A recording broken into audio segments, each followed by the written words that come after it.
아가서는 사랑의 노래입니다. 하나님과 우리 사이의 사랑. 여러분, 사랑은 인격적인 존재들끼리 맺을 수 있는 최고의 관계입니다. 아가서를 마무리하면서 우리가 한 가지 결심을 하면 좋겠습니다. 하나님을 사랑하는 것입니다. 머리로 알고 믿는 것을 넘어서서 하나님을 사랑하는 것입니다.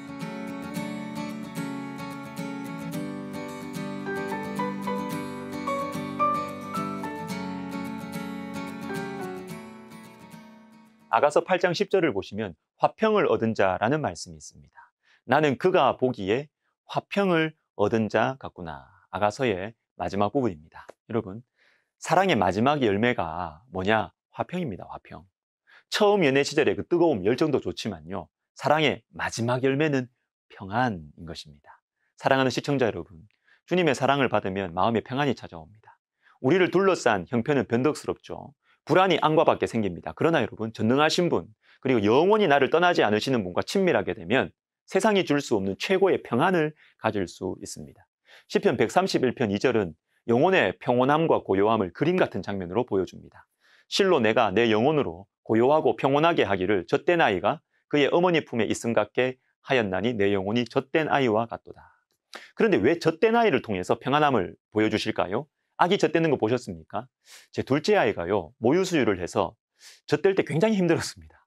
젖을 이제 떼는 이 방법 여러 가지가 있는데, 우리 집 요 둘째 아이는 이게 쓴 약을 발라도 젖을 포기하지 않았어요. 그러다가 곰돌이 작전이 걸려들었습니다. 곰돌이가 물어갔다고 하니까 포기를 하더라고요. 그런데 이게 뒤에 제가 들어보니까 우리 집 아이가 밤새도록 이 젖을 못 먹어서 울었다 그래요, 그때. 옆에 있는 할머니도 같이 울고 손녀가 불쌍해가지고. 여러분, 젖을 뗀다는 것은 아이에게는 생명이 걸린 문제입니다. 그래서 밤새 울었어요, 밤새. 불안하니까. 그러나 젖을 떼고 나면 평안해집니다.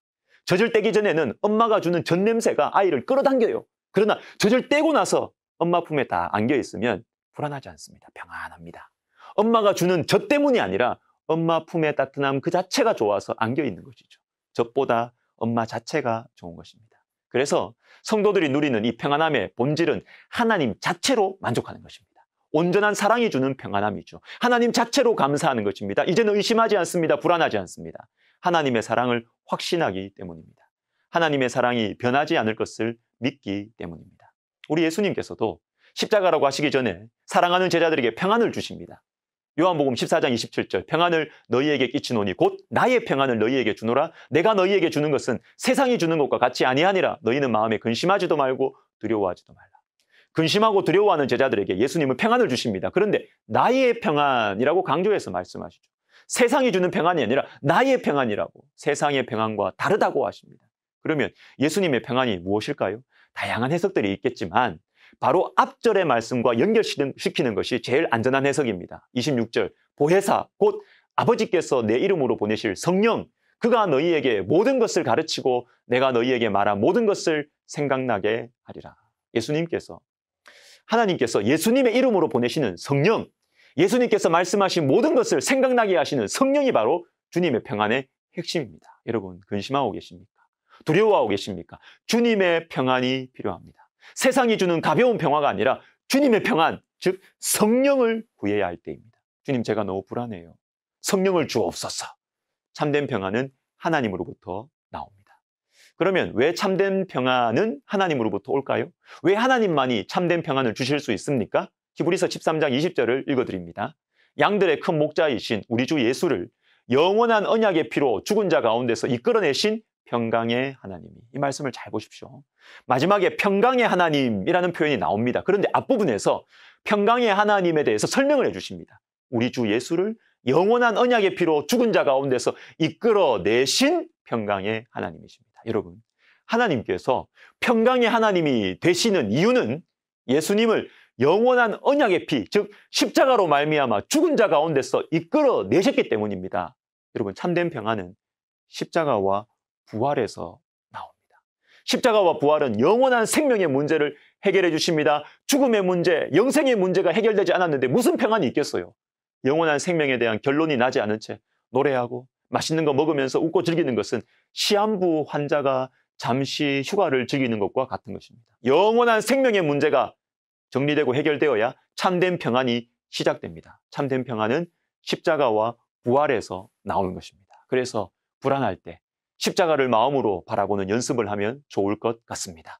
마음이 너무 불안할 때 기도하면서 예수님의 십자가와 부활을 묵상해 보는 것입니다. 참된 평안은 십자가와 부활로부터 오는 것입니다. 시편 119편 165절을 읽어보겠습니다. 주의 법을 사랑하는 자에게는 큰 평안이 있으니 그들에게 장애물이 없으리이다. 주님의 법, 즉 주님의 말씀을 사랑하는 자에게는 큰 평안이 있습니다. 그러면 주님의 법을 사랑한다는 것이 무엇일까요? 다음에 나오는 말씀이 설명을 해줍니다. 166절 여호와여 내가 주의 구원을 바라며 주의 계명들을 행하였나이다. 주님의 법을 행하는 것, 주님의 법에 순종하여 내 삶을 맡기는 것이 주님의 법을 사랑하는 것입니다. 즉 주님의 말씀에 순종하여 살아갈 때 답답한 것이 아니라 여러분 큰 평안이 임해요. 여러분 내 생각대로 살아가면 불안합니다. 내 생각으로 예상하지 못했던 상황들이 발생하기 때문이에요. 아무리 똑똑해도 무슨 일이 생길지 우리는 다 알 수 없잖아요. 그러나 주님의 말씀에 맡겨드리면 평안합니다. 내가 다 몰라도 돼요. 잘 됩니다. 잘 되게 돼 있어요. 왜요? 빌립보서 4장 7절을 읽어드리겠습니다. 그리하면 모든 지각에 뛰어난 하나님의 평강이 그리스도 예수 안에서 너희 마음과 생각을 지키시리라. 하나님의 평강이 우리의 마음과 생각을 지키시는데 어떤 하나님의 평강입니까? 모든 지각에 뛰어난 하나님의 평강. 하나님께서는 인간의 모든 지식, 모든 상상력을 능가하십니다. 우리가 이렇게 저렇게 대비하는 경우의 수들을 훨씬 넘어서는 하나님. 그러므로 하나님께 내 삶을 맡겨드릴 때 평안이 찾아옵니다. 여러분, 참된 평안은 하나님으로부터 오는 거예요. 하나님과의 사랑이 깊어질수록 평안을 누립니다. 저와 여러분이 평안했으면 좋겠습니다. 주님을 머리로 믿는 것을 넘어서서 온 인격으로 사랑해서 평안을 누리는 우리 모두가 되시기를 예수님의 이름으로 축복합니다. 기도하겠습니다. 하나님 아버지, 내 계산으로 내가 쓰는 시나리오로 인생이 불안합니다. 두렵습니다. 염려가 됩니다. 그러나 모든 지각에 뛰어나신 우리 하나님을 믿고 평안함 가운데